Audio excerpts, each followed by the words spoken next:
बिल्कुल ध्यान नहीं देते। एग्जाम में सवाल के जवाब भी ठीक से नहीं लिखते। क्या परेशानी है बताओ मुझे। अगर ऐसा ही रहा ना तो वो लोग तुम्हें स्कूल से निकाल देंगे। क्या हुआ बताओगे नहीं तो मुझे कैसे पता चलेगा। आप भरत को कुछ समझाते क्यों नहीं है? मैं क्या समझाऊं? तुम्हारा बेटा है, तुम जानो और वो जाने। मुझे इन सब चीजों से दूर रखा करो।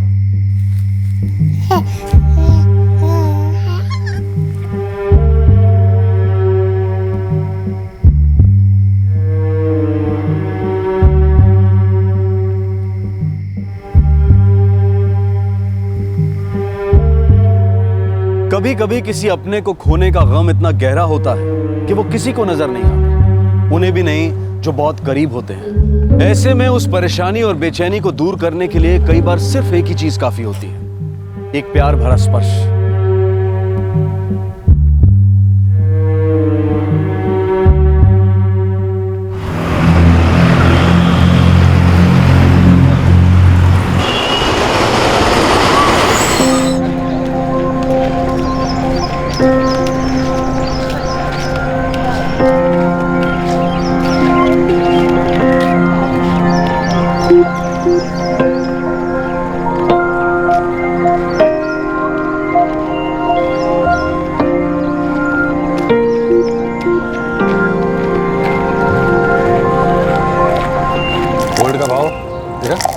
आसमान छूने और मेरी बीवी को अपनी बहन की वेडिंग के लिए गोल्ड रिंग गिफ्ट देने की पड़ी।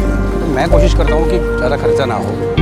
एक तो सैलरी बढ़ने का नाम नहीं लेती और खर्चे देखा दिन ब दिन बढ़ते ही जा रहे हैं। होम मिनिस्टर ने कहा है तो तुम्हें करना ही पड़ेगा। ठीक है लेकिन ये always remember wife is always right होती है, लेकिन क्या करें, खर्चे को लेकर मैं अक्सर परेशान हो जाता हूँ।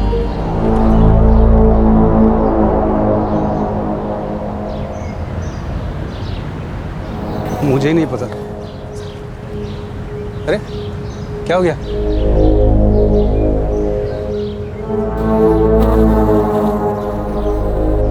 महेश उस लड़के को देख। छोड़ना यार, चल मम्मी के घर चलते हैं, ऑफिस लेट हो जाएंगे मालूम। चल। मुझे लगता है उसे भूख लगी। अरे जाने दो ना यार, मुझे तो पूरा ड्रग एडिक्ट लग रहा है वो। चलो ना यार। अशोक, अशोक, तुम ठीक हो? क्या हुआ तुम्हें? ये चोट कैसे लगी? अशोक यार छोड़ो ना यार, क्यों मुसीबत में पड़ रहे हो? एक तुम्हारा नाम क्या है?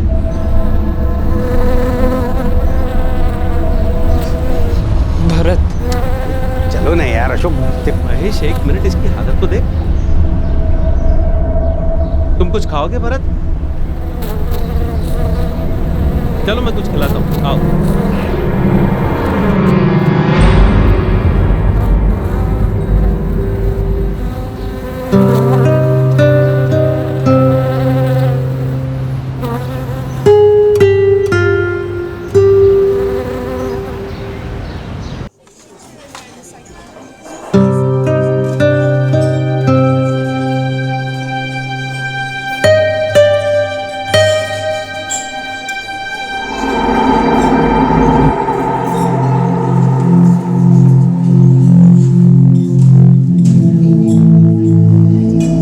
यार महेश, इसे चोट लगी है। मैं सोच रहा हूँ कि डॉक्टर को दिखा दूँ।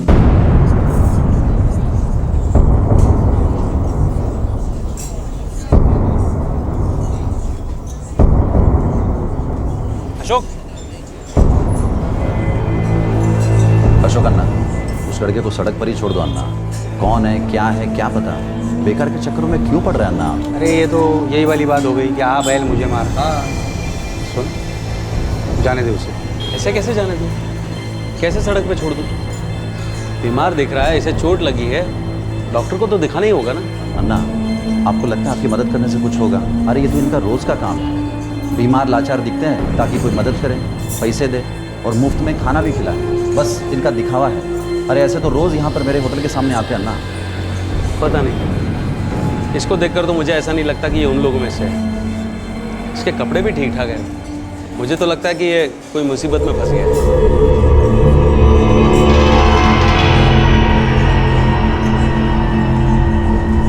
यार मैं चलता हूँ, मुझे लेट हो रहा है। आप ठहरे बिजनेस वाले और मैं मामूली नौकरी पेशे वाला इंसान हूँ। मुझे टाइम से काम पे पहुँचना होगा यार, मैं चलता हूँ।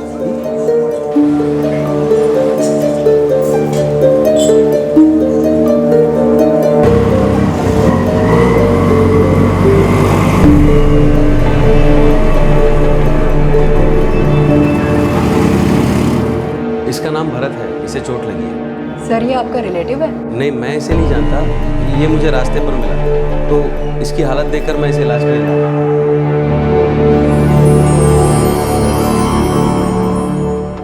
Sir I am really sorry, ऐसे बिना जाने हम किसी को भी एडमिट नहीं कर सकते। अरे यू डोंट वरी, इसके इलाज का सारा खर्च मैं उठाऊंगा, और इसके अलावा अपने रिकॉर्ड के लिए आप चाहो तो मेरे डिटेल्स ले लीजिए। सर हमें एडमिट करने के लिए इसकी डिटेल्स की जरूरत पड़ेगा। अरे लेकिन मैं तो हूँ ना, इसका इलाज खत्म होने तक मैं इसके साथ ही रहूँगा। इसे कहीं और ले जाइएगा, और मेरी राय मानिए तो आप भी कोई रिस्क मत लीजिएगा।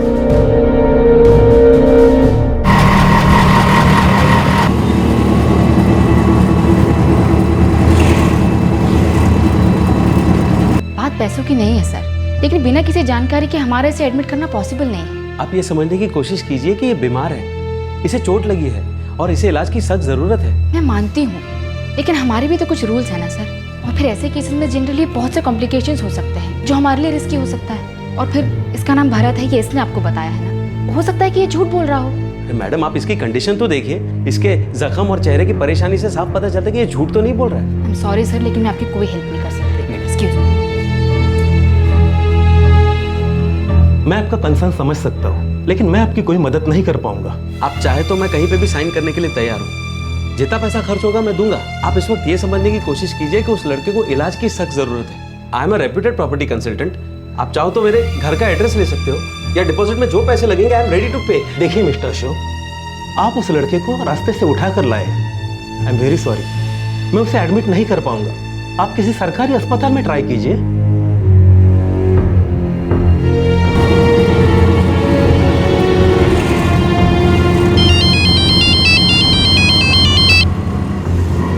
हाँ निमिषा, मैं थोड़ा काम में फंसा हुआ हूँ, बिजी हूँ। कहाँ बिजी हो गए? 9:30 बज रहे हैं, आपको मीटिंग के लिए देर नहीं हो रही है? निमिषा, एक लड़के को चोट लगी है तो उसके इलाज के लिए मैं एक हॉस्पिटल से दूसरे हॉस्पिटल भटक रहा हूँ। अरे कैसे हुआ ये? कौन है वो लड़का? मैं सब घर आकर बताता हूँ, अभी इस लड़के को हॉस्पिटल ले जाना जरूरी है।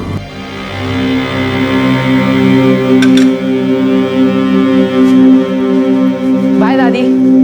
बाय बेटा, बाय। Bye mummy. बाय बेटा।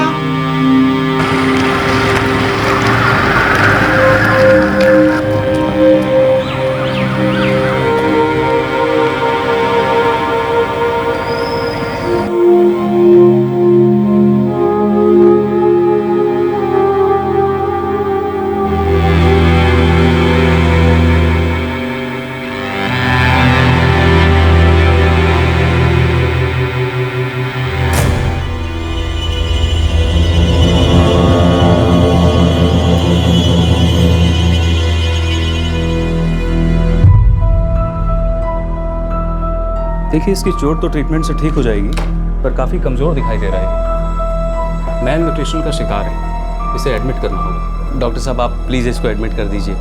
देखिए मैं इसका कोई रिश्तेदार तो नहीं हूँ, लेकिन इसके इलाज के लिए जो भी पैसे खर्च होंगे वो मैं एडवांस में देने को तैयार हूँ। किसी फॉर्म पर मेरे सिग्नेचर की ज़रूरत है तो मैं वो भी कर दूंगा। जी बिल्कुल।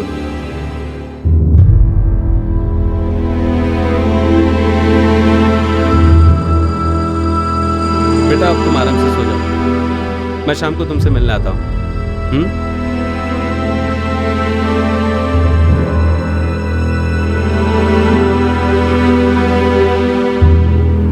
कौन था वो लड़का जिसने अपना नाम भरत बताया था? क्या ये उसका असली नाम था?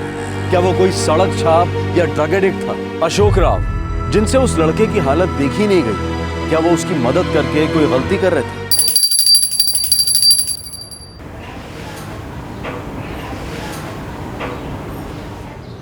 ये लीजिए कॉफी। थैंक्स। कौन है वो लड़का? पता नहीं निमिषा, आज की मीटिंग निपटा लूँ, फिर पुलिस स्टेशन जाऊंगा, शायद कुछ पता चले, और फिर हॉस्पिटल। पर आप उसके बारे में कुछ भी नहीं जानते हैं। मुझे वो लड़का सड़क पे मिला, उसे चोट लगी थी, वो भूखा था। मुझे लगा कि उसकी मदद करनी चाहिए, तो मैंने उसकी मदद कर दी। हाँ पर और तुम बिल्कुल सही कह रही हो, मैं उस लड़के के बारे में कुछ भी नहीं जानता सिवाय उसके नाम के। लेकिन बिना कुछ जाने क्या ये सोचना ज़रूरी है कि हम मुसीबत में पड़ने ही वाले हैं? हर किसी पर शक करने की हमको बेवजह आदत सी पड़ गई है। हम कभी कोई दूसरा पहलू देखना ही नहीं चाहते। यू डोंट वरी, चलता हूँ। अम्मा चलता हूँ ऑफिस। अच्छा बेटा।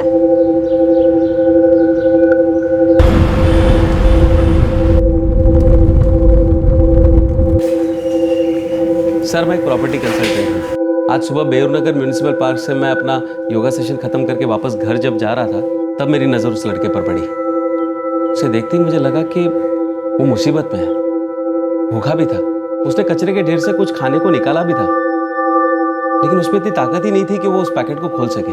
भरत, यही नाम बता रहे ना वो अपना? जी सर, मैंने उससे बात करके ये जानने की कोशिश भी की कि वो कौन है, कहाँ से आया है, लेकिन वो कुछ भी नहीं बता पा रहा है। वो तो अच्छे से बोल भी नहीं पा रहा है। ठीक है, हम हॉस्पिटल जाके उसके बारे में पता लगाने की कोशिश करते हैं।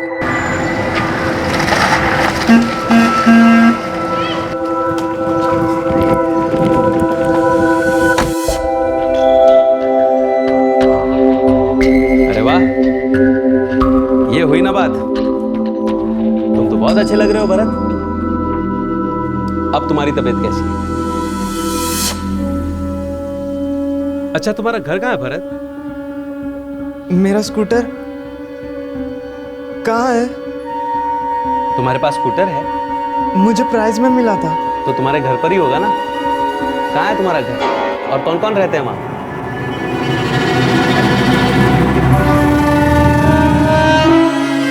अच्छा, कोई बात नहीं भरत, हम बाद में बात करेंगे। अरे वैसे डॉक्टर साहब कह रहे थे कि 2 दिन में ठीक हो जाओगे, उसके बाद तुम्हारा घर, तुम्हारा स्कूटर ढूंढने के लिए हम साथ चलेंगे, ठीक है? वो ड्रग एडिक्ट नहीं है। उसे अपने बारे में कुछ भी याद नहीं है, कौन है, कहाँ से आया है, कुछ भी नहीं। सर, कोई बात तो है जिसकी वजह से वो बहुत परेशान है, और बार बार किसी स्कूटर के बारे में बोलता है। उसके अलावा उसे कुछ भी याद नहीं है। हो सकता है उसकी याददाश्त चली गई। आई गेस वो मेंटली स्टेबल नहीं, कुछ कॉम्प्लिकेशंस हैं, और मुझे लगता है कि उसकी वो चोट कहीं गिरने से लग गई है। आपको उसके बारे में कुछ और पता चले तो प्लीज़ हमें बताइए। आपको रास्ते में पड़ा मिला और आप उसे यहाँ ले आए। यस डॉक्टर, उसे उस हालत में वहाँ छोड़ना मुझे ठीक नहीं लगा। मैं समझ सकता हूँ, आप जो कर रहे हैं बहुत अच्छा काम है, लेकिन देखिए कुछ दिनों के बाद हमें भरत को हॉस्पिटल से डिस्चार्ज करना होगा। नो प्रॉब्लम डॉक्टर, उसके सारे बिल पेमेंट्स मैं कर दूंगा। और हाँ, रात को किसी को उसके साथ रुकना पड़ेगा। अगर वो कुछ बोलेगा ही नहीं तो किसी को उसके बारे में कैसे पता चलेगा? निमिषा, जब तक वो पूरी तरह से ठीक नहीं हो जाता तब तक हमें इंतज़ार तो करना पड़ेगा ना।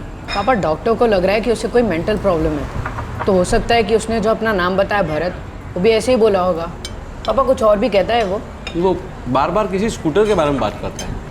अम्मा डाल दूँ? नहीं पापा, क्यों ना हम उसकी फ़ोटो फ्रेंड स्क्वायर पर और हे मैसेंजर पर अपलोड कर दें, हो सकता है कोई जानने वाला मिल जाए। हाँ, ये ठीक रहेगा नहीं? पर आप किसी और को नहीं कह सकते कि वो उसके पास हॉस्पिटल में रात को रहे? निमिषा, किसी और को कहना अच्छा नहीं लगता। अब जब मैंने पूरी तरह से उसकी जिम्मेदारी उठाई है तो मैं ही चला जाता हूँ। पापा, मैं चला जाऊँ? ना बेटा, तुम्हारे एग्जाम्स आ रहे हैं ना, और मुझे वहाँ कोई तकलीफ नहीं होगी। तुम लोग टेंशन मत लो। खाना खाओ।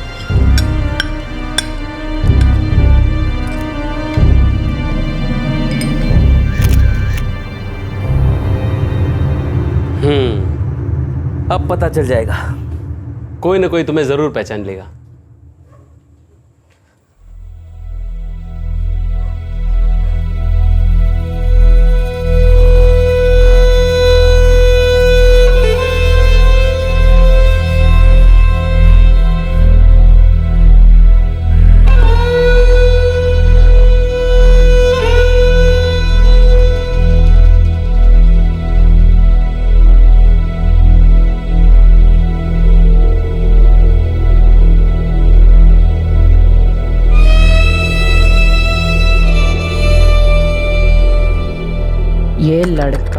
अपना नाम भरत बता रहा है। ये ज़्यादा बोलता नहीं और परेशान रहता है। अगर किसी को इसके बारे में कुछ पता चले तो प्लीज़ मिस्टर अशोक राव से संपर्क करें। Phone number 444567 658।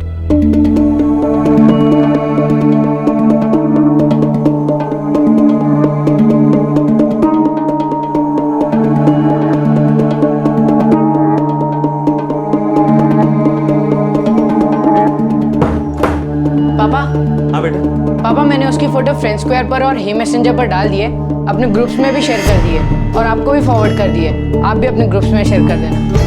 वेरी गुड बेटा। अपनी मम्मी से भी कहना कि वो भी अपने ग्रुप्स में शेयर कर ले। ठीक है पापा। Hello doctor. हेलो। अच्छा हुआ आप आ गए। क्या हुआ डॉक्टर? अरे उस लड़के ने यहाँ सभी को परेशान कर रखा है। कह रहा है कि उसे हॉस्पिटल का ड्रेस पसंद नहीं है। मैं देखता हूँ। देखो, अगर तुम ऐसे ही करते रहे तो तुम ठीक कैसे होगे और घर कैसे जाओगे? कैसे हो भरत? सब ठीक है? इसे ये ड्रेस नहीं पसंद आ रहा है, इसलिए सुबह से नाटक किए हुए। अभी तक दवाई तक नहीं खाई है इसने।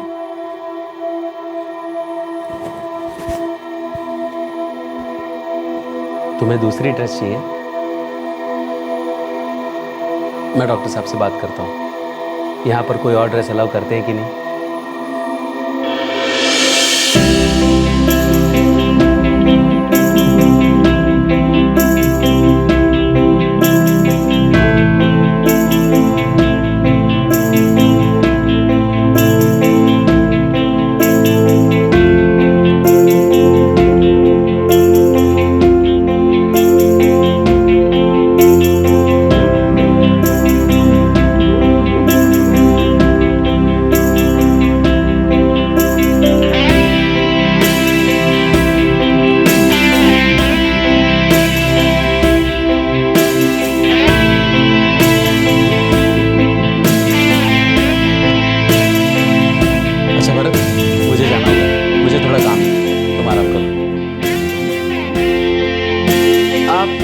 शाम को आएंगे ना?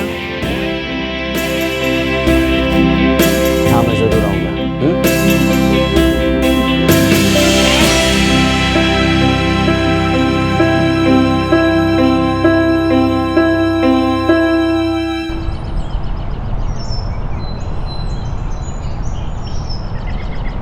तुमने नेट पे तो फोटो डाल दी है ना उसकी, तो कुछ अता पता चला कहाँ से है वो लड़का, क्या है? पता नहीं यार, अभी कुछ कह नहीं सकते। फ़ोटो अपलोड तो कर दी है, अब देखते हैं कब किसी पहचान वाले की नज़र उस पर पड़े। टाइम तो लगेगा ही। पता नहीं यार, मैं इस तरह किसी को यूँ सड़क से उठाकर ये सोच के उसकी देखरेख नहीं कर सकता कि शायद वो कहीं खो गया होगा।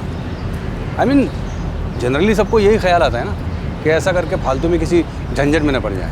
डर लगता है यार। महेश, ऐसा नहीं है कि मुझे डर नहीं लगता, बिल्कुल लगता है। और तुम्हारी जगह पे तुम भी सही हो। पर पता है, जब भी कोई अच्छा काम करता है तो हम बड़े खुश होते हैं, उसकी तारीफ करते हैं। पर जब हमारी बारी आती है तो डर की वजह से हम अपना मुंह फेर लेते हैं। महेश, दरअसल अंदर से हम यही चाहते हैं कि अगर कोई अच्छा काम हो तो वो कोई दूसरा ही करे, हम खुद कुछ ना करें। फिजिकली वो बिल्कुल ठीक है, वो जा सकता है, लेकिन उसकी मेंटल कंडीशन के लिए I am not sure. I think उसे काउंसलिंग की ज़रूरत होगी। वो मेंटली चैलेंज नहीं है, वो मेंटली थोड़ा अनस्टेबल है। तो क्या डॉक्टर, उसकी काउंसलिंग यहाँ हो सकती है? कोई काउंसलर है? जी हाँ, मैं बात करता हूँ।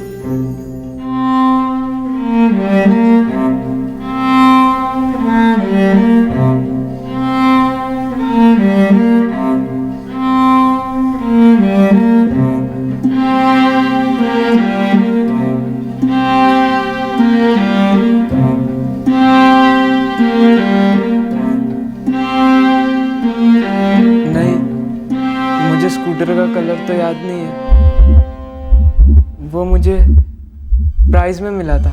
कहाँ? कुछ याद है तुम्हें? अच्छा ठीक है, ये बताओ तुम उस स्कूटर से कहाँ कहाँ गए थे? वो बिल्कुल नया है, मुझे वो प्राइज में मिला था। भरत शेरपा, मेरा नाम भरत शेरपा है। भरत, तुम्हें कुछ याद है कि तुम कहाँ के रहने वाले हो? तुम अपना स्कूटर लेके कहीं जा रहे थे क्या? या तुम्हारा स्कूटर पे कोई एक्सीडेंट हुआ?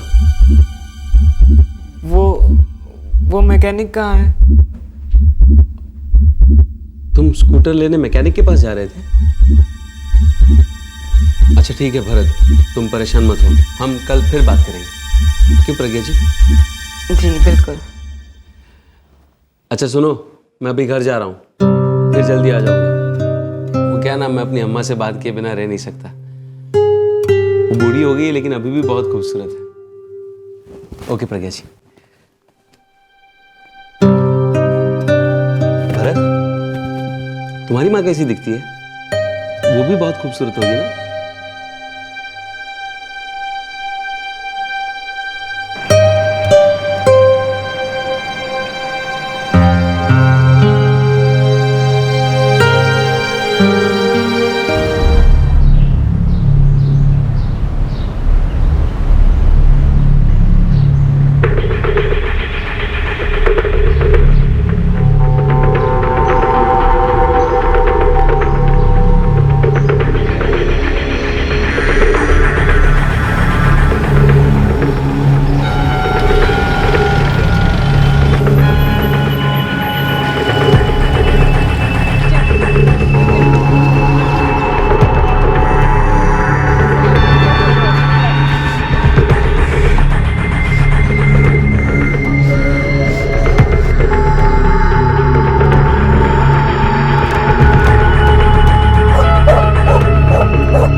सोशल मीडिया में उसकी फोटो सर्कुलेट हुए 2 दिन हो चुके थे और फाइनली कोई ऐसा था जिसने पहचान लिया था कि वो कौन है।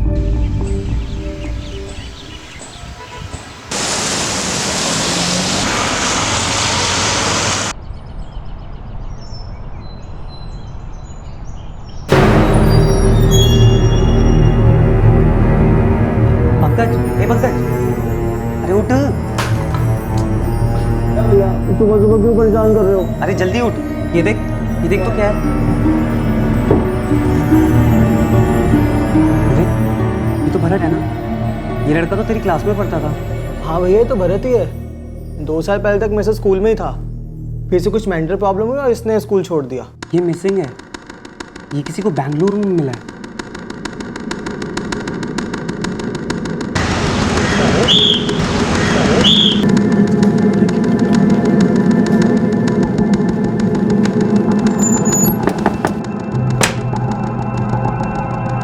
नमस्ते। नमस्ते बेटा, बोलो।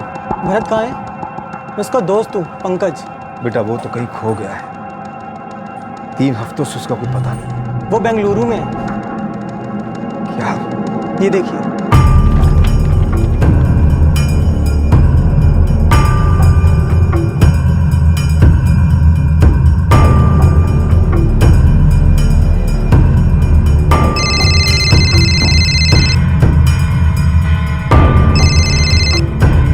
हेलो।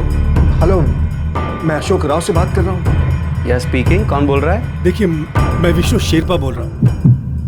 बोलिए मिस्टर विष्णु। आपने भरत शेरपा की फोटो फ्रेंड्स स्क्वायर पे डाली थी। आप भरत को जानते हैं? वो मेरा भांजा है, मेरी बहन का बेटा।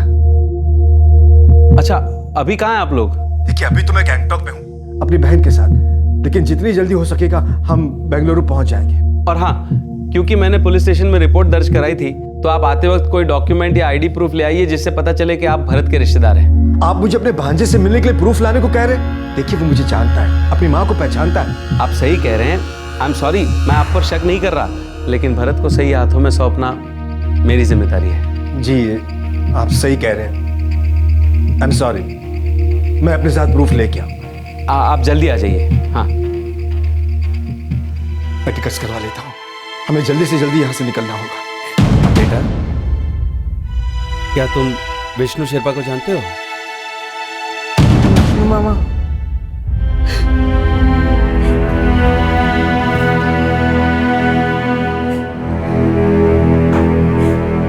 माँ, आप रोकी हो, भरत भैया मिल गए।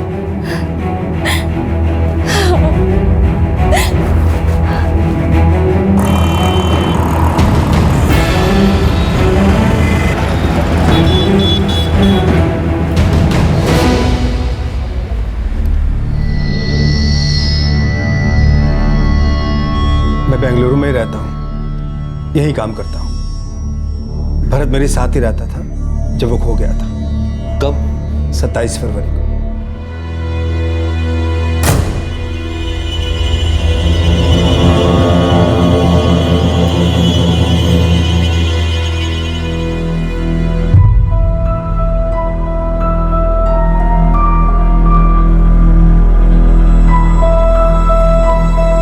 रोज की तरह घर से काम पे जाने के लिए निकला था।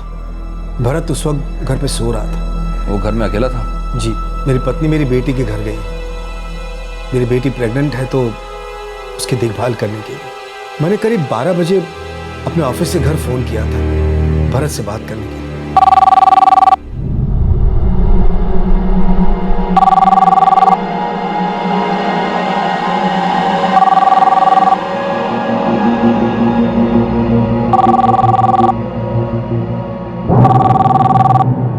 वो पिछले 3 हफ्तों से लापता था और आप लोगों ने पुलिस कंप्लेंट भी दर्ज नहीं कराई? की थी सर। पहले तो मैंने भरत को ढूंढने की बहुत कोशिश की, लेकिन जब वो दूसरे दिन भी घर वापस नहीं लौटा तो मैंने कलवर पुलिस स्टेशन में मिसिंग कंप्लेंट दर्ज करवाई थी। सर, वो 16 साल का है, पर अपनी उम्र के हिसाब से थोड़ा कम समझदार है, मेंटली थोड़ा डिस्टर्ब है। अभी 3 महीने पहले ही आया था। मुझे लगता है सर कि वो घर से बाहर गया होगा और घर वापस आने का रास्ता भूल गया है। आपने बताया कि भरत की माँ कहीं गैंगटॉक में रहती है। जी। तो ये भी तो हो सकता है कि भरत को अपनी माँ की बहुत याद आ रही हो, वो अपनी माँ से मिलने गया हो या फिर मिलने की कोशिश कर रहा हो। मुझे नहीं लगता कि भरत वहां जाने की कोशिश करेगा। उसे तो वहां जाने का रास्ता भी नहीं मालूम। दरअसल मैं उसे यहाँ काउंसलिंग करने के लिए ले आया था।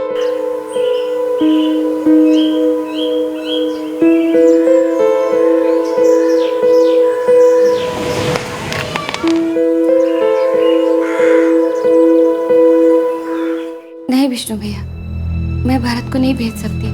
वो मेरे बिना एक दिन भी नहीं रह पाएगा। स्मिता, अभी मैं अकेला हूँ। 6 महीने भरत मेरे साथ आराम से रह सकता है। सरिता पूजा के पास गई। पूजा प्रेग्नेंट है, ये उसका पहला बच्चा है, तो उसे अकेला नहीं छोड़ना चाहती। देखो, मैं वहाँ भरत का इलाज किसी अच्छे काउंसलर से करवाऊंगा। हो सकता है कि वो बिल्कुल अच्छा हो जाए, बिल्कुल पहले की तरह। भैया, मेरा दिल नहीं मान रहा। भरत यहाँ से कभी बाहर नहीं गया। स्मिता, मेरी बात समझने की कोशिश करो। भरत की हालत यहाँ दिन ब दिन बिगड़ती जा रही है। तुमको तो पूरा दिन घर को देखना पड़ता है, गीता को संभालती हो, संजय को भी काम की तलाश में इधर उधर जाना पड़ता है। ऐसे में भरत यहाँ बहुत अकेला महसूस करता है। मुझे क्यों नहीं नजर आया?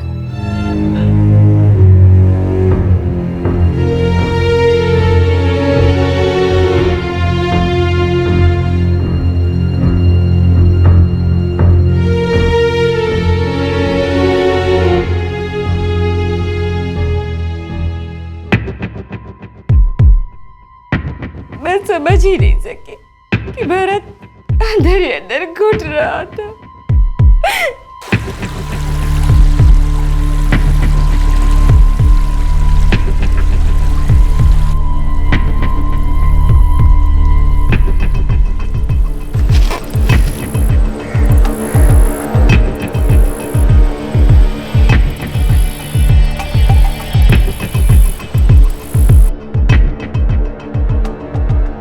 स्मिता, इसमें तुम्हारी कोई गलती नहीं। जब भरत के पिता चल बसे तो तुम्हारी उम्र भी कोई ज्यादा नहीं थी। मैंने दूसरी शादी इसलिए की कि हम दोनों को सहारा मिल जाए, भरत को एक पिता का साथ मिल जाए। इसीलिए तो कह रहा हूं कि मुझे भरत को यहां से ले जाने दो, ये उसके लिए अच्छा रहेगा। देखो स्मिता, इस वक्त भरत को एक ऐसे इंसान की जरूरत है जो उसका ख्याल एक पिता की तरह रख सके।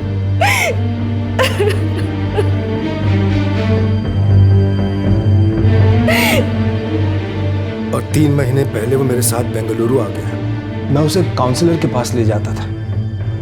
मैं चाहता था कि वो बोले, वो अपने हर दिल की बात हमें बताए, हर वो बात जिसकी वजह से वो इतना परेशान रहता है।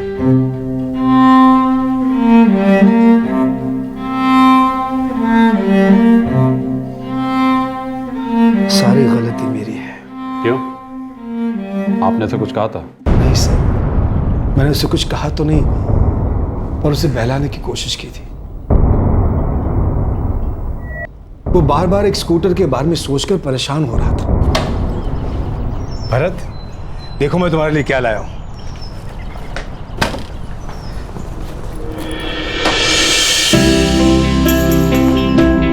कैसा है? बहुत अच्छा है। मैं इसे पहन लूं? हाँ हाँ, तुम्हारे लिए तो है।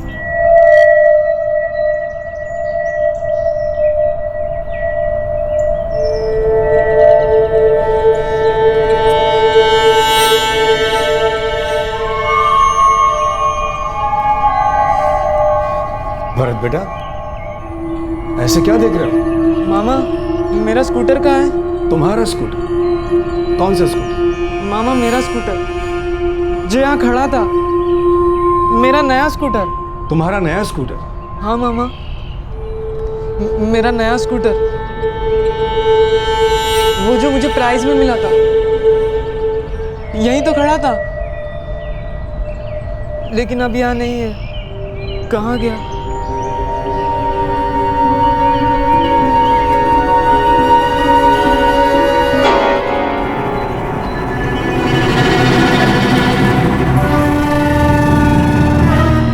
उसकी बेचैनी देखकर मैं समझ गया कि उसे दौरा पड़ा है। उसके मन में वो स्कूटर बैठ गया था सर। उसे ऐसा लगता था कि वो स्कूटर उसे प्राइज में मिला है। बहुत परेशान था उस स्कूटर को लेकर। मैं तो बस उसे शांत कराना चाहता था। भरत, कहां जा रहे हो बेटा? मामा, मेरा स्कूटर वहां नहीं है, कोई ले गया उसे। कोई तुम्हारा स्कूटर लेकर नहीं गया है। तो फिर मेरा स्कूटर कहाँ है? मैं बता दूं। भरत, अब तुम कपड़े बदल के सो जाओ। वहां कोई स्कूटर नहीं था। था मामा, मेरा स्कूटर मुझे प्राइज में मिला था, वहीं था। ठीक है बेटा, हम सुबह तुम्हारा स्कूटर ढूंढने को चलेंगे। अभी तुम कपड़े बदल के सो जाओ। नहीं, मैं कपड़े नहीं बदलूंगा, ये मुझे अच्छा लग रहा है। ठीक है, तुम इन्हीं कपड़ों में सो जाओ। मामा, मेरा स्कूटर बाहर था। शांत हो जा बेटा, तेरा स्कूटर वहीं था, मैंने उसे हटाया है। कहाँ ले गए आप उसे? वो बिल्कुल नया है। बेटा, मैंने उसका कलर बदलने को दिया है। तुम्हें ब्लू कलर पसंद है ना? बस मैंने मैकेनिक को दिया है तुम्हारा स्कूटर, ताकि वो उसे ब्लू पेंट कर दे। सो जा, सो जा। वो मैकेनिक कहाँ है? यही पास में है। वो मेरा स्कूटर वापस कब देगा? बहुत जल्दी देगा बेटा, आराम से। बहुत जल्द मैं तुम्हें मैकेनिक के पास ले जाऊंगा तुम्हारा स्कूटर दिखाने के। सोचो, सब मेरी गलती थी। मैंने आसपास के सारे मैकेनिक, सब ऑटो रिपेयर वालों की दुकान में पूछा। मुझे लगता है कि वो अपने ख्याली स्कूटर को ढूंढने गया होगा। मैंने ये बात अपनी बहन को भी अब तक नहीं बताई, उसकी माँ को। भरत की फोटोग्राफ हम आसपास के सभी पुलिस स्टेशन में भिजवाते हैं और कोशिश करेंगे कि जल्द से जल्द उसे ढूंढ सकें। जैसे ही स्मिता को ये बात पता चली, ये बहुत घबरा गई, इसकी हालत खराब हो गई, इसीलिए मुझे इसके पास सिक्किम जाना पड़ा। देखिए भरत 16 साल का है, माइनर है अभी, इसलिए हमें इस केस की रिपोर्ट चाइल्ड केयर कमेटी को करनी पड़ेगी और अब ये केस कलवर थाने में ट्रांसफर हो जाएगा। मिस्टर अशोक राव ने आपके बेटे का ख्याल बिल्कुल अपने बच्चे जैसा रखा है।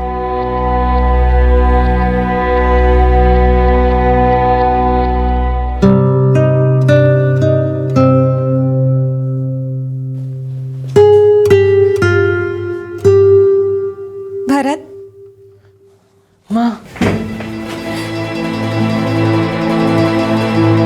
मामा,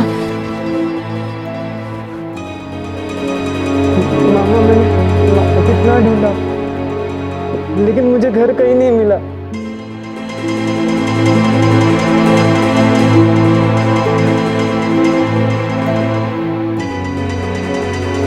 मैंने स्कूटर भी बहुत ढूंढा, मैकेनिक के वहां भी ढूंढा, हर जगह ढूंढा लेकिन कहीं नहीं मिला मामा।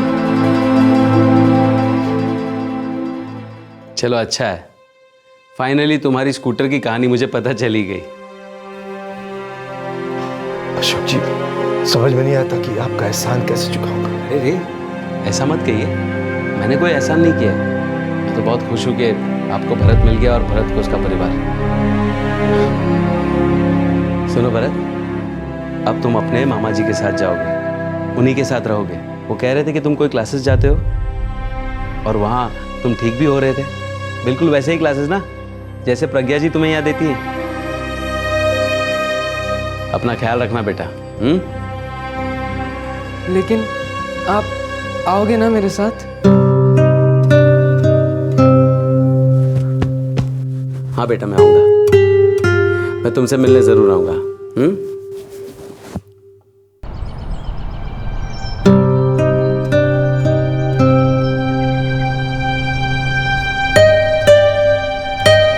पहले से तो बेहतर है, उसके रेगुलर काउंसलिंग सेशंस भी चल रहे हैं अनीता वारदा के साथ, जहाँ उसके मामा उसे ले जाते हैं। जी अक्सर जाते रहते हैं वहाँ पे?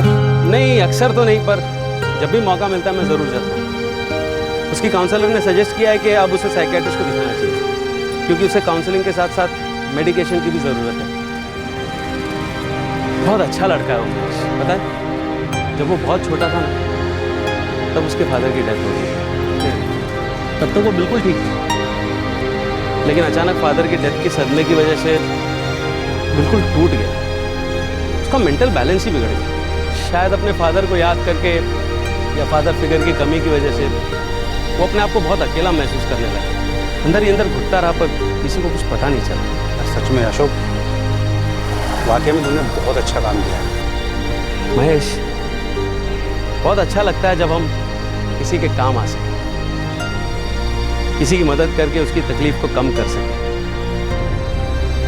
शायद ये अच्छाइयाँ हम सब में है, बस हम डर जाते हैं। अशोक राव ने भरत के हॉस्पिटल का सारा खर्चा उठाया और उसके नाम पर जो मिसिंग कंप्लेंट दर्ज की गई थी वो भी वापस ले ली गई। अशोक राव भरत से मिलते रहे और कुछ दिनों बाद छुट्टियां मनाने के लिए भरत अपनी माँ और अपने सौतेले पिता के पास सिक्किम चला गया। उसकी माँ इस बात को समझ चुकी है कि भरत की जिंदगी में किस चीज की कमी है और उसके सौतेले पिता भी अब उसकी बहुत अच्छी केयर कर रहे हैं। भरत को अब वो प्यार और अपनापन मिल रहा है जिस पर हर बच्चे का हक होता है। अशोक राव का मानना है कि उन्होंने जो कुछ भी किया वो कोई असाधारण या एक्स्ट्राऑर्डिनरी काम नहीं था। उन्होंने वही किया जो भरत की हालत को देखकर उनके दिल को सही लगा। उन्होंने ऐसा क्यों किया? किसी की मदद करके किसी को क्या मिलता है? क्या इसके पीछे कोई स्वार्थ है? क्यों कोई जानबूझकर परेशानी मोल लेता है? ऐसे सवाल अक्सर उठते हैं। या फिर कुछ इस तरह के सवाल कि जिसकी मदद की जा रही है हो सकता है वो कोई ड्रग एडिक्ट हो, कोई चोर या बदमाश हो सकता है कि वो कोई नुकसान पहुंचा दे, पैसा लूट ले। ऐसे लोगों के चक्कर में पड़ना ही क्यों? इंसान की यही फितरत है। जब कोई अपराध होता है तो लोग हैरान हो जाते हैं, उसे गलत मानते हैं और उससे बचने की सलाह भी देते हैं। और वहीं दूसरी तरफ जब कोई इंसान इंसानियत के नाते किसी को सड़क से उठाकर उसकी मदद करता है तब भी लोग हैरान हो जाते हैं, उसे भी गलत मानते हैं और ऐसा ना करने की सलाह देते हैं और कहीं ना कहीं उस पर शक भी करते हैं। और जब सब कुछ अच्छा होता है तो वही लोग तारीफों के पुल बांध देते हैं, खुश होते हैं, लेकिन उनके दिल में कहीं ना कहीं ये बात जरूर रहती है कि कोई ऐसा क्यों कर रहा है, क्योंकि ऐसा होना आम बात तो नहीं है। लेकिन सच तो यह है कि किसी की मदद करना इंसान के स्वभाव में है। हर इंसान के अंदर अच्छाई छुपी होती है। हम सब अच्छा काम करना चाहते हैं, औरों की मदद करना चाहते हैं, पर बहुत बार ऐसा होता है कि सुनी सुनाई बातें मन में आ जाती हैं और हम चाह कर भी कुछ नहीं कर पाते। लेकिन इसका मतलब ये नहीं है कि हमारे अंदर इंसानियत नहीं है। हम सब प्यार बांटना चाहते हैं। हम सब समझते हैं कि प्यार और इंसानियत से किसी की भी जिंदगी बदली जा सकती है। हम सब प्यार के स्पर्श का मतलब समझते हैं, द ह्यूमन टच। हमारे आज के एपिसोड की दूसरी कहानी। तू ठीक कह रहा है। बात तो समझ आ रही है तुझे, लेकिन तू करेगी कुछ नहीं। तू खुद को क्यों इतना टॉर्चर कर रही है राखी? भुगतते रह ऐसे ही। बनी रह अबला नारी, कुछ करना। ऐसा मत बोल रितेश। क्यों हाथ पे हाथ रख के बैठी? आगे पढ़ाई शुरू कर, पूरी कर अपनी एजुकेशन। देख राखी, अपनी तकलीफ को अपनी तकदीर समझ लेना सही बात नहीं है। राखी तू बेवकूफ है क्या? हम 12th साथ ही पढ़े हैं। अब ऐसा तो है नहीं कि तू कुछ समझती नहीं है। नहीं, मैं डरती हूँ नेत्रा। अरे यार ऐसा क्या हुआ है जिससे डरती है तू? राखी तो अभी यंग है, एजुकेटेड है, तू काम कर सकती है, अपना और अपनी बेटी का आराम से ध्यान रख सकती है। डरना तुझे खुद पे ये तरस खाने वाली गंदी आदत से चाहिए। कब तक घर में दुखिया बनी घुसी रहेगी तू? बाहर निकल, खुली हवा में।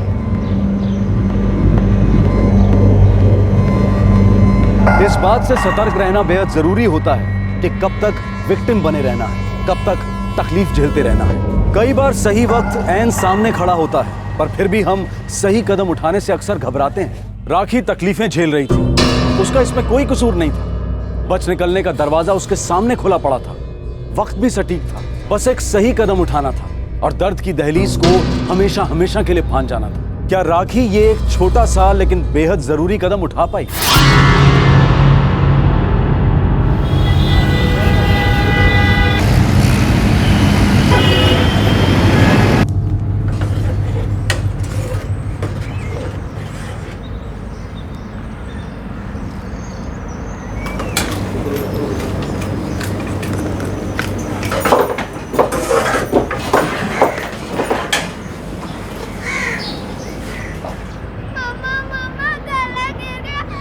राखी जरा जाके देख क्यों बावड़ी हो रही है रुचि। जी अम्मा।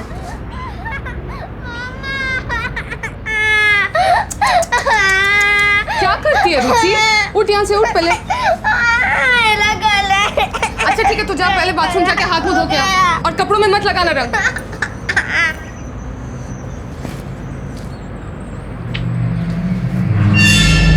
राखी तेरे से बात करना चाह रही थी बहुत टाइम से।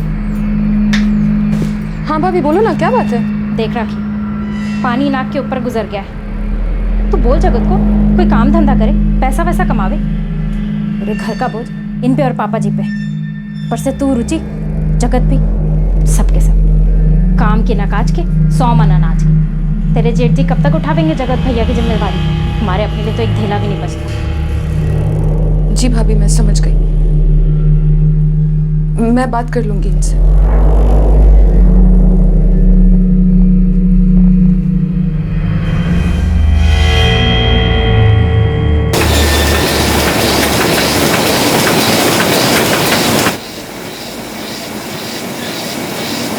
हाँ, कोई चिंता की बात नहीं है। आज नहीं कोई काम दे रहा। 3 दिन हो गए महाराज, यही बोल रहे हो आप?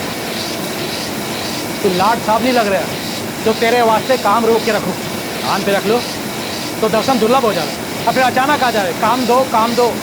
अरे झाड़ी का काम है, टाइम पे आना जरूरी है। तेरे जैसे हजारों आवे काम के वास्ते।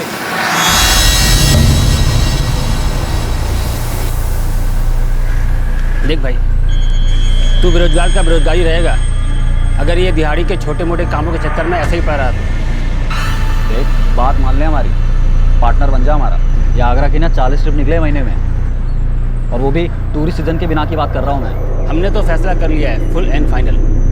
हम लोग ट्रैवल एजेंसी खोल रहे हैं। तो अपनी बता। तुम लोग कुछ ज़्यादा पैसे नहीं डाले जेब से? देख जगत, ये ना सिर्फ शुरुआत का इन्वेस्टमेंट है, उसके बाद ना सिर्फ कमाई है इसमें। मैं कहाँ से लाऊंगा 3 लाख? तू भी शैलेश के जैसे कोई नौकरी क्यों ना कर लेता? मैं कुछ ढंग का काम करना चाहूँ।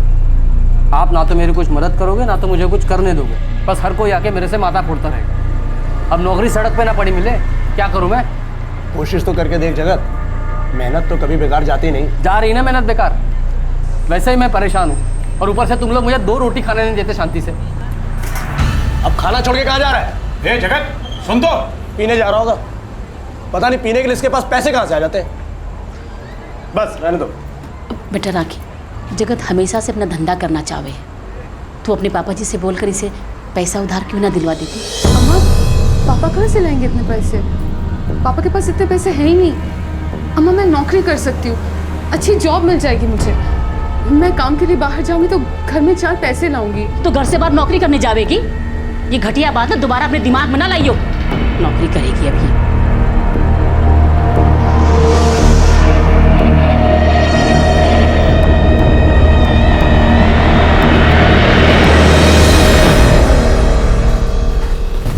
तू कोई खिटपिट ना शुरू कर दियो, मेरा दिमाग पहले ही ठिकाने ना है।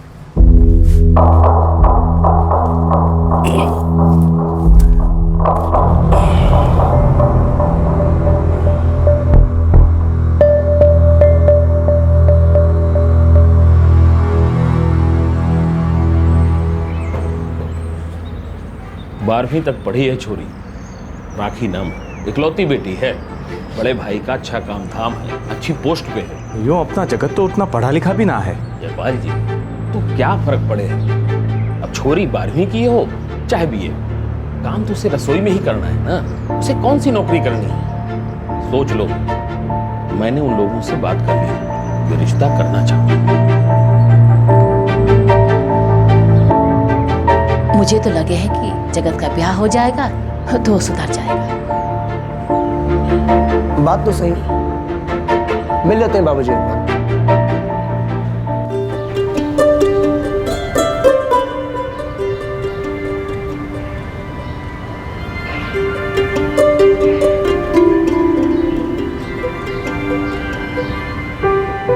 जगत बेटा, आप काम क्या करते हैं? जी, मेरी पहले से बहुत इच्छा है कि मेरा अपना एक बड़ा सा बिजनेस हो।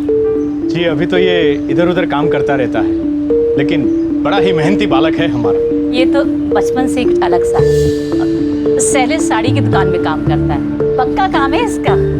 जगत, आपको नहीं लगता कि घर बसाने से पहले कोई पक्का काम होना चाहिए? नहीं मतलब मैं आपकी बिजनेस की बातों को समझ रहा हूँ, लेकिन बिजनेस शुरू करने के लिए पैसे भी तो चाहिए। बात तो तुम्हारी सही है बेटा, लेकिन कहते हैं ना, ब्याह होते ही जिम्मेदारी समझ आ जाती है। क्यों नामदेव जी, सही कहा ना मैंने?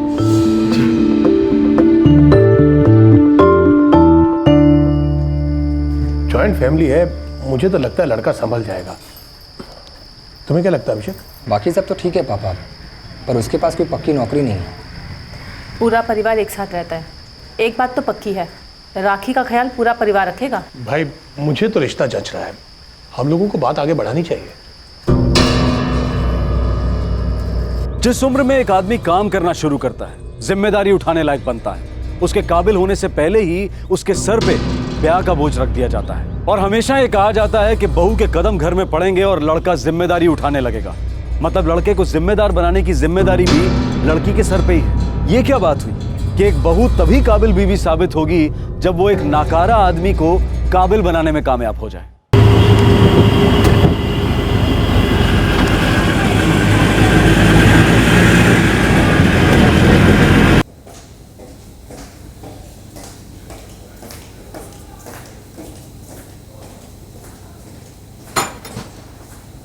हाय राखी। हाय रितेश। बहुत अच्छा काम है, सेक्रेटेरियल वर्क संभालने के लिए कोई चाहिए। मुझे पता है तू बढ़िया से कर लेगी। फुल टाइम नौकरी है? 9 से 5। तू एक काम कर, इसके साथ कोई करस्पॉन्डेंस कोर्स ज्वाइन कर, ग्रेजुएशन कंप्लीट कर अपना। तू एक बहुत अच्छी स्टूडेंट थी, सब आराम से कर लेंगे, देखना।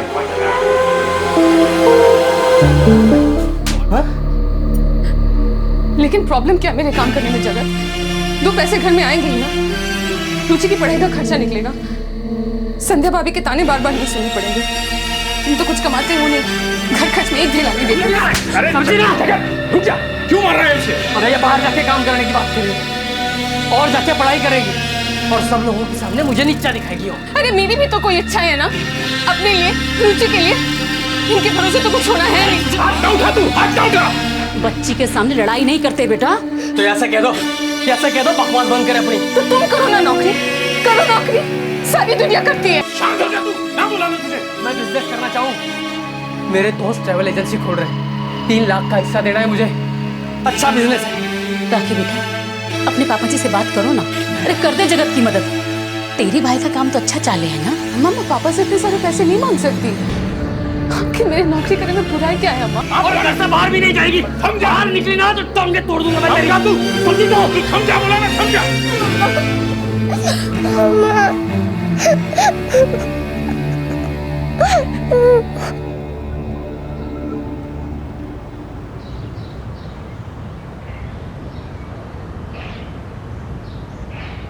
टिफिन पूरा खत्म करना और स्कूल में कोई शैतानी मत करना, तुम समझ गई? मम्मी, अगर आप काम पे गई तो मैं किसके साथ रहूंगी? आप दादी के साथ रहोगे, आप ताई के साथ रहोगे बेटा। लेकिन मम्मी, मुझे आपके साथ रहना है। हाँ, लेकिन अगर हमें अच्छी लाइफ चाहिए, जैसे अच्छे खिलौने, अच्छे कपड़े, तब तो मम्मी को काम पे जाना पड़ेगा ना बेटा। नहीं मम्मी, पापा को काम करने दो, आप घर पे ही रहो। ठीक है, इस बारे में हम बाद में बात करेंगे। अभी तुम स्कूल जाओ, ये पापा और मैं तय करेंगे। ठीक है, लेकिन झगड़ना मत प्लीज। ओके, नहीं झगड़ेंगे। अब जल्दी करो, देर हो रही है हमें।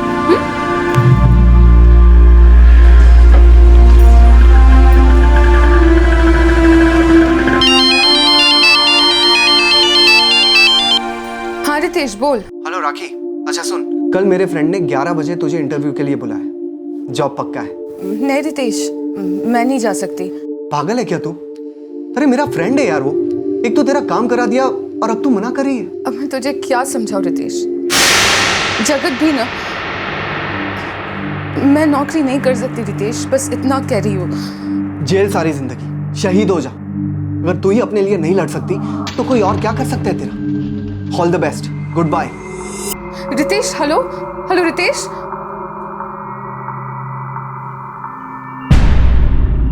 तो इसकी जड़ यो रितेश है, यो बना रहा है तेरे सर में कूड़ा। कौन है, कौन ये रितेश? अरे बोल ना।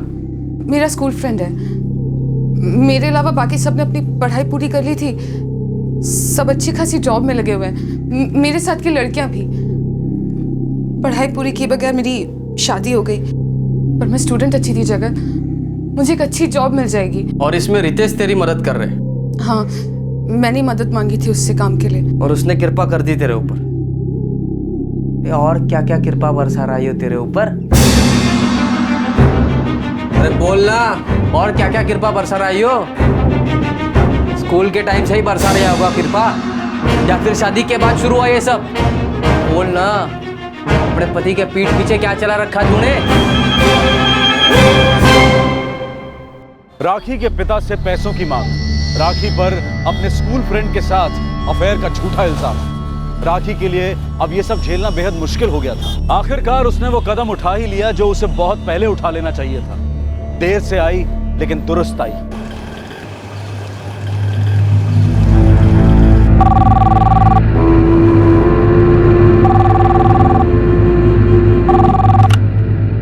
हेलो हेलो पापा।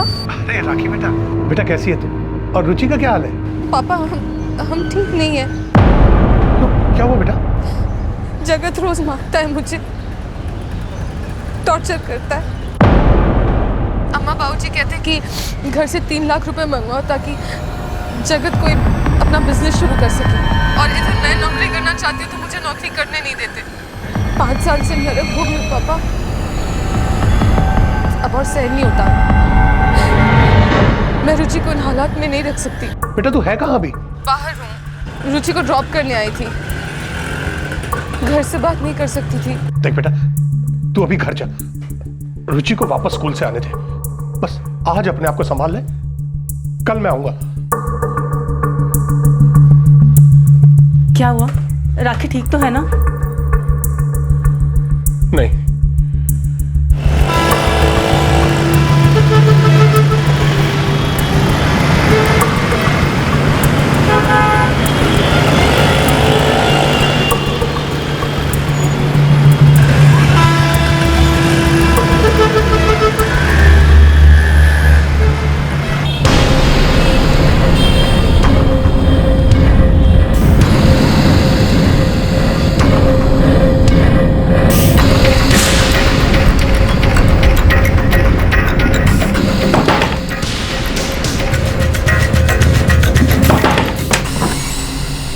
अरे आप, नमस्ते, आइए अंदर आइए।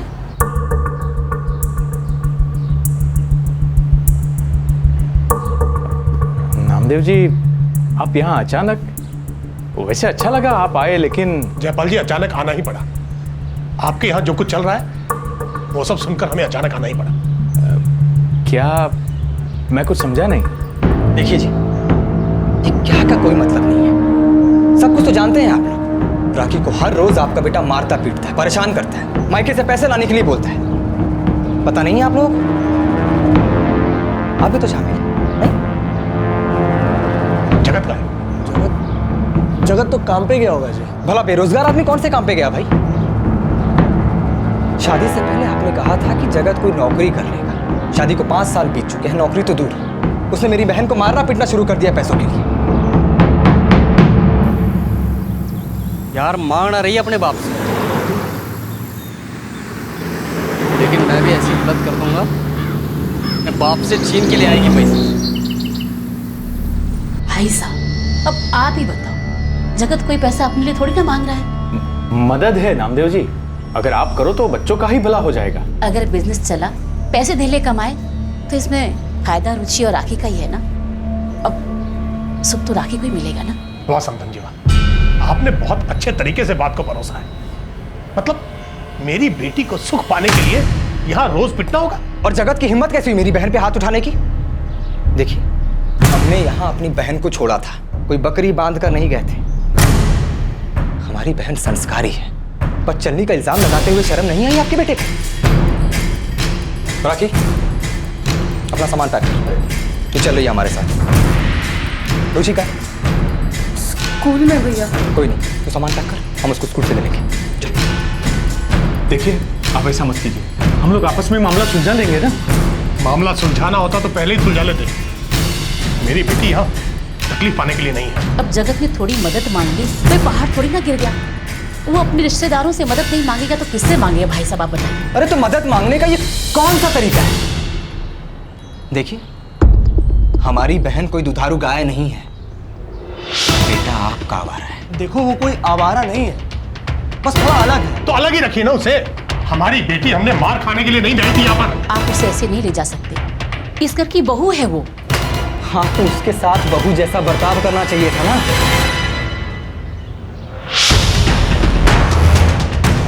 ला, देख। चलो पापा।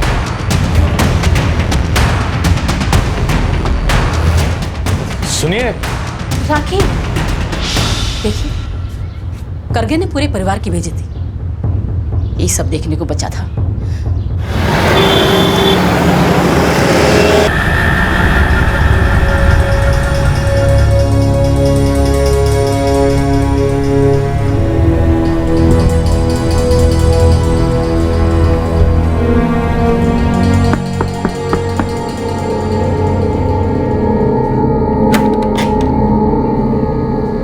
मिल गई फुर्सत घरान की? कुछ करने की कोशिश कर रहा हूँ, घर बैठ के भी क्या करूँ, तुम लोग ही बकबक सुनो।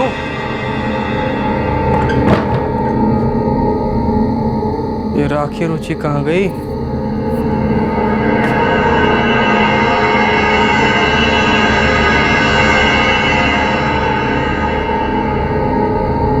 राखी रुचि कहाँ है? उसके बाप और भाई आए थे, शिकायत की है राखी ने, ले गए वो उसे अपने साथ। और तुम लोगों ने ले जाने दिया? तो और क्या कर दे? चार खरी खोटी सुना के गए वो लोग। तू अपने बीवी बच्चों का ख्याल नहीं रखता, हम उनका ख्याल नहीं रखते। निकम्मा तू है और बेइज्जती हम सब की होती है। ऐसा क्या गलत कर दिया मैंने? बस धंधा शुरू करने वास्ते उनसे पैसे मांगे बस। पर नहीं, उसे तो काम करने बाहर जाना था ना, नाक कटानी थी मेरी। अपने स्कूल के दोस्त के साथ चक्कर चला रखा था उसने, गुलछरे उड़ा रही होगी वो। मुझे तो पहले से ही शक था ये रुचि मेरी बेटी ना है। देख, नाक तो तेरी कटी गई, ऊपर से 4 लोगों के सामने हमारा सर नीचा हो गया। फिर ले कैसे गए वो लोग और तुम लोगों ने जाने कैसे दिया? अरे मेरी औरत है वो, मुझसे ब्याह हुआ उसका। की जिंदगी का फैसला मेरा है, मेरा।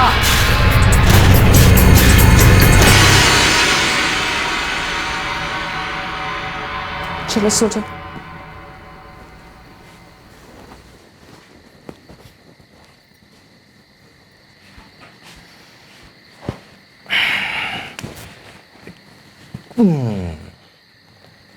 राखी तू क्या चाहती है बोल?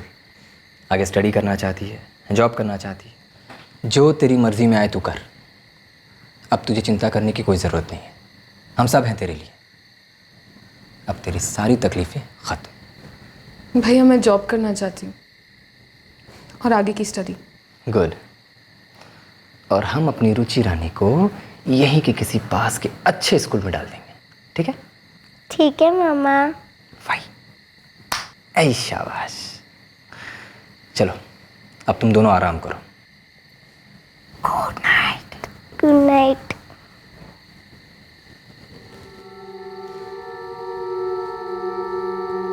राखी, मुझे लगता है कई सालों बाद कोई ढंग की बात हुई है तेरे साथ। तू लकी है कि तुझे इतना अच्छा भाई और इतने अच्छे माँ बाप मिले। मैं जानती हूँ रितेश, लेकिन मुझे फिर भी फिक्र हो रही है। अब किस बात की फिक्र? 4 दिन हो गए, जगत ना तो खुद आया ना उसने कोई फोन किए हैं। राखी, क्या प्रॉब्लम है तेरी? अरे उस इंसान ने तेरी जिंदगी नर्क बनाकर रख दी थी। तू वहां से निकलना चाहती थी, अब निकल गई। आगे बढ़, जिंदगी अच्छे से जीने की कोशिश कर।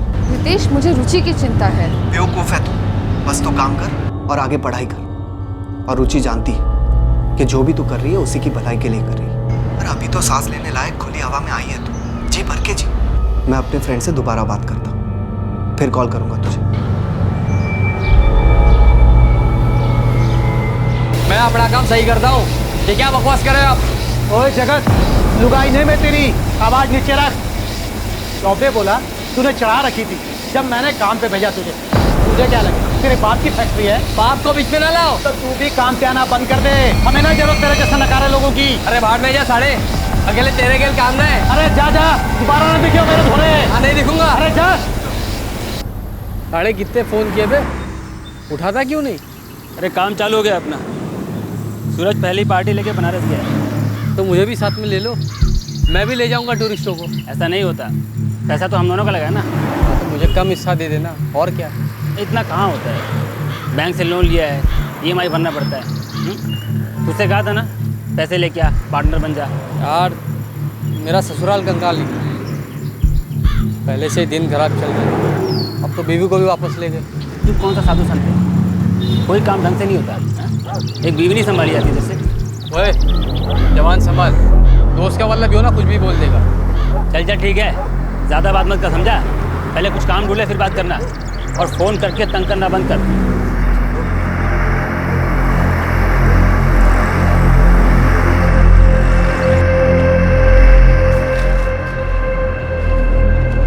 क्या जयपाल, कैसा चल रहा है? कुछ ना पूछ भाई। हाँ पूछन को क्या है, सारी दुनिया को तो पता है। बहू घर से चली गई, पूरा मोहल्ला जाने, तेरे लौंडे को छोड़ गई। देख भाई, खिटपिट किस घर में ना होती। अब तो बर्तन होंगे तो बाजेंगे ही, लेकिन जब घर की औरत छोड़ के चली जाए तो पूरे परिवार की इज्जत चली जाए। हमने नामदेव जी और उनके बेटे को बहुत बोला, लेकिन वो लोग माने ना। मेरी सुन, पंच मामला सुलटाने को राजी है। अब किसी भी तरह अपनी बहू को घर वापस ले। तेरा लौंडा तो किसी काम का है ना कि उसे कोई दूसरी मिल जाए। सारे लोग खुसर पुसर कर रहे हैं, पूरे मोहल्ले में बदनामी हो रही है हमारी। हमें उन्हें राखी को ले जाने ही नहीं देना था। हाँ, जैसे कि हमारी सुनन लाग रहे थे। बहुत सुना के गए हैं और जाते जाते बहू भी सुना गई, और अब तो पूरे मोहल्ले की सुनो। पंच आ रहे हैं मामला रफा दफा करने वास्ते। जरा देख बहू कौन आया।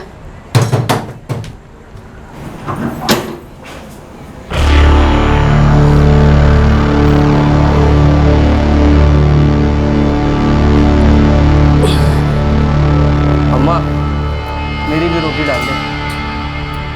खा ले ठूस के। एक बस तू ही जी रहा है सुकून से।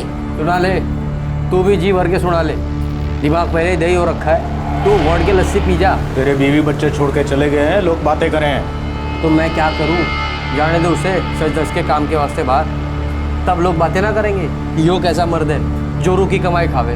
तो उसे लाने की सोच रहे हैं, नामदेव जी से बात करेंगे इस बारे में। हाँ ले आओ वापस, छापड़ मार के थोबड़ा तोड़ दूंगा उसका। किसी के पास जाके शिकायत करने लायक ना बचेगी वो। तुम दोनों की बात आगे से तुम दोनों के बीच में रहनी चाहिए। उसने अपने घर फोन करके तेरे बारे में शिकायत कर ली, कुछ तो शर्म कर। कर दो उसकी खराब, शर्म मैं करूँ। परसों हम लोग जा रहे हैं उनके घर, तू भी चलेगा हमारे साथ। कालिक कूद गई है, वो राखी को वापस लाने से ही तुलेगी।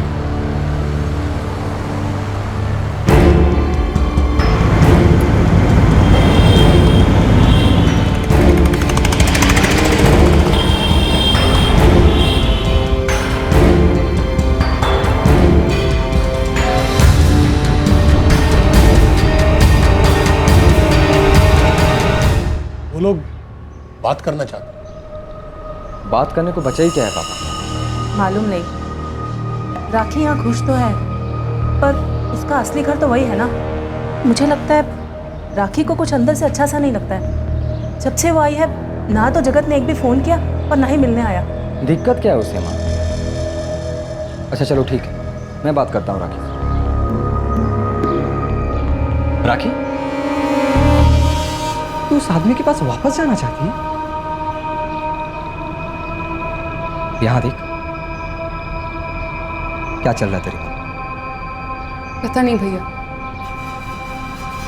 मैं तो बस काम करना चाहती हूँ, खुश रहना चाहती हूँ। और मैं हमेशा तो इस घर में नहीं रह सकती ना। बिल्कुल रह सकती। अगर उस आदमी के हाथों तकलीफें नहीं झेलनी है तो तू बिल्कुल रह सकती। भैया मैं चाहती हूँ कि वो काम करे, मेरे और रुचि का ख्याल रखे। और अगर फिर भी पैसे कम पड़े तो मैं भी काम करूँ। ये कैसे सपनों में जी रही है तू? तो फिर दीवार से अपना सर फोड़ना चाहती है? चल ठीक है, अगर तुझे यही ठीक लगता है और इसी में तुझे शांति मिलती है तो एक बार ये भी करके दे। लेकिन मेरी मान, वो आदमी सुधरने वाला नहीं है।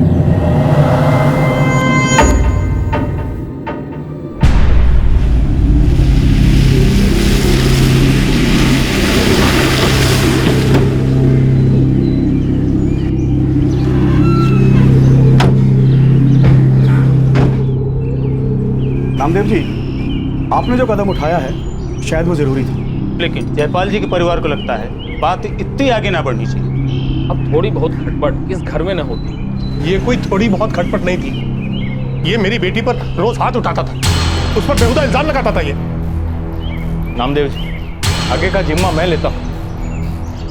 आप तो समझते हो, अलग रह के आपकी बेटी का भी भला ना होने वाला। जबान तो इधर भी ना रुकने वाली।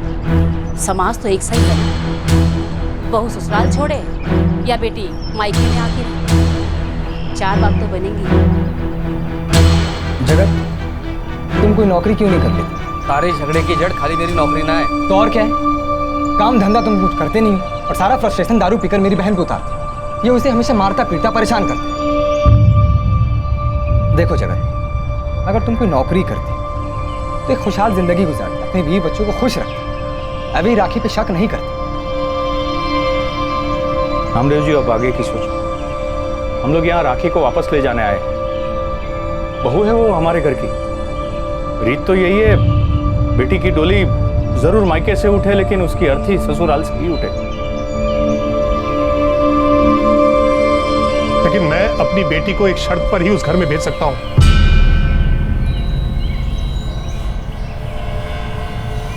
अगर आप पंचों के सामने अपने हाथ से मुझे ये लिख कर दें कि मेरी बेटी के साथ कोई दुर्व्यवहार नहीं होगा, ये मेरी बेटी पर हाथ नहीं उठाएगा। हाँ, और ये भी लिखिए कि जगत कोई नौकरी करेगा, पैसे कमाएगा और बीवी बच्चों की जिम्मेदारी उठाएगा। आपको ये सब मंजूर है तो हम बात आगे करेंगे।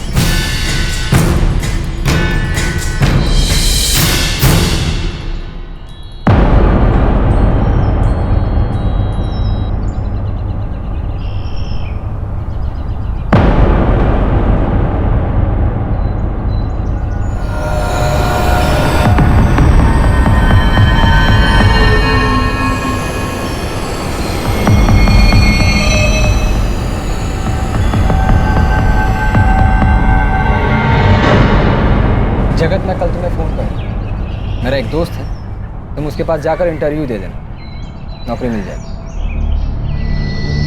राखी बेटा, तुम अपना सामान बांध लो।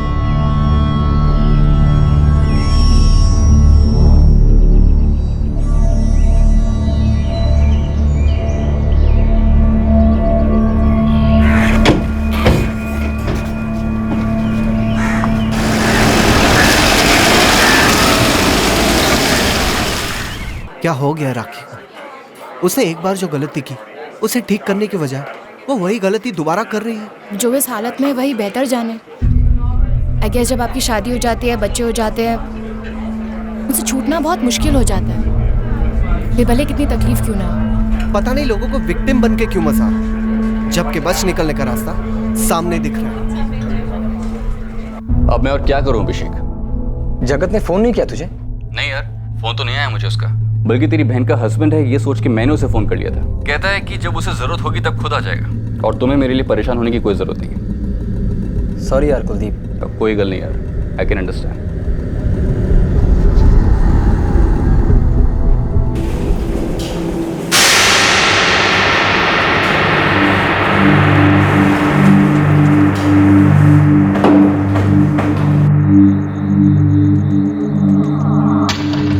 जगत लाइन पे आ जाएगा राखी, तो फिर से सब चालू ना कर। मर्द है वो तेरा, तूने जो कुछ भी किया अंदर से गिलस गया है वो, थोड़ा वक्त दे, संभल जाएगा वो।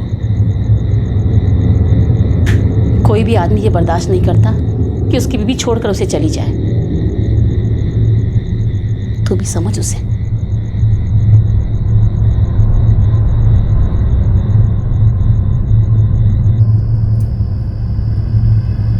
एक हफ्ता गुजर गया पापा, वो आदमी काम के लिए गया ही नहीं। मुझे तो समझ में नहीं आता कि हम लोगों ने ये सोच कैसे लिया था कि ये लड़का हमारी राखी के लिए ठीक रहेगा। हमने राखी और रुचि को दोबारा भेजकर दूसरी गलती कर दी है पापा। क्या करते बेटा? राखी अपने घर वापस जाना चाहती थी, हम उसे जबरदस्ती तो नहीं रोक सकते थे ना।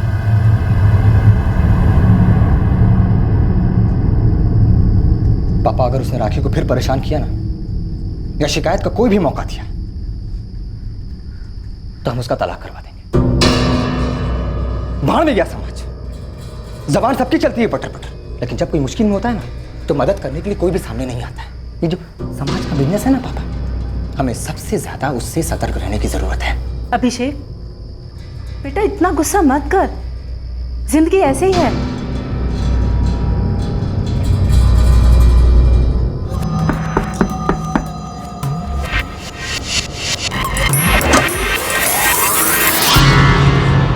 आ गए लाड साहब, 1 टके की कमाई नहीं और 1 मिनट की फुर्सत नहीं। अब क्या बाहर ही रहने लगूं? घर ना हूं मैं?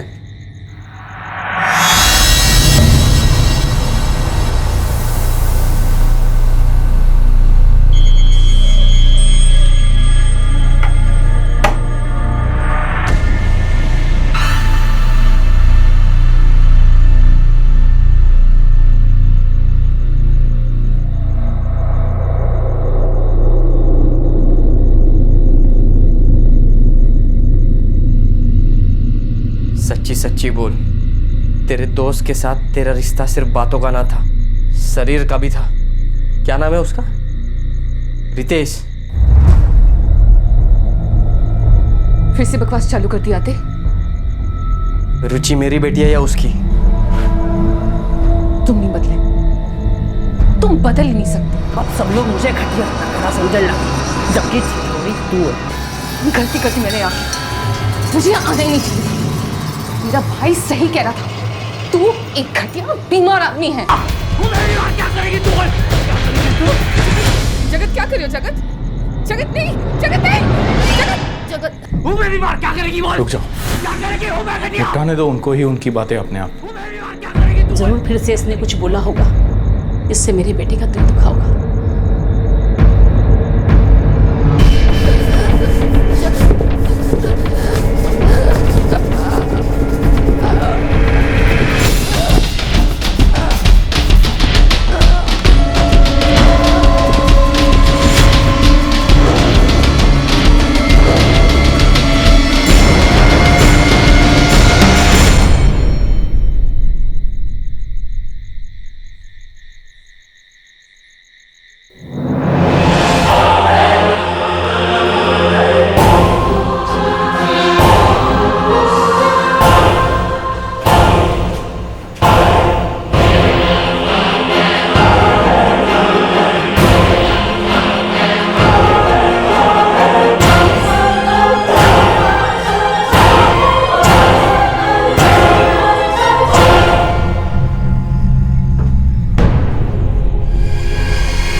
वो उसे मारते पीटते थे सर, उस पर झूठा इल्जाम लगाया करते थे।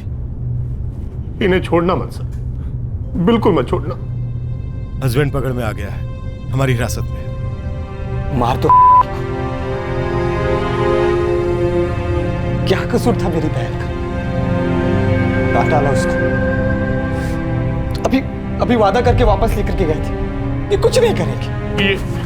ये देखिए सर, उन लोगों ने अपने हाथ से लिख कर दिया था सर। गलती हमारी थी सर, हमें उससे दोबारा भेजना ही नहीं चाहिए था। गलती हमारी और खामियाजा हमारी बहन को, उसकी बच्ची को अपनी जान देकर के भुगत रहा है।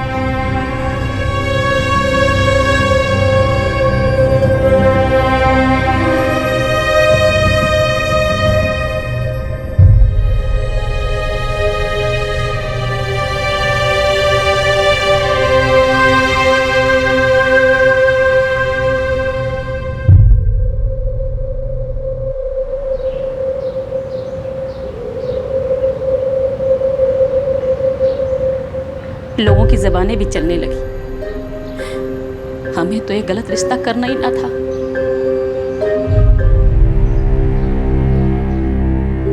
अपने बयान में जगत ने कबूल किया कि जब उसके परिवार ने उसे यह बताया कि वो लोग उसकी बीवी और उसकी बच्ची को वापस घर ला रहे हैं, वो तभी से परेशान था। उसका दिमाग तो पहले से ही घूम गया था जब उसे बिजनेस के लिए पैसे देने से मना किया गया था। राखी की अपने दोस्त से बातचीत उसे अंदर ही अंदर खाए जा रही थी। जब उसका परिवार राखी और रुचि को घर वापस लाया, वो तब से ही उन्हें मारने की फिराक में था।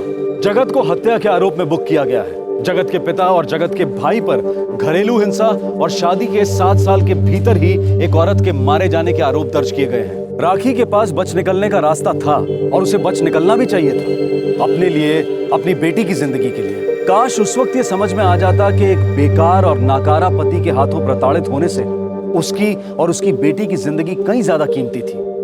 काश। सबसे जरूरी बात यह है कि जिंदगी में विक्टिम बनने से नहीं, बल्कि विक्टिम बने रहने से सतर्क रहने की जरूरत है। कई बार बच निकलने का रास्ता बिल्कुल हमारे सामने खुला होता है। ये बात हर उस शादी के लिए एक सच है जो शादी बेमेल है, जिसमें हिंसा घर कर चुकी है और जो नाकाबिले बर्दाश्त हो चुकी है। आपसे फिर मुलाकात होगी क्राइम पेट्रोल सतर्क में एक और नए केस के साथ।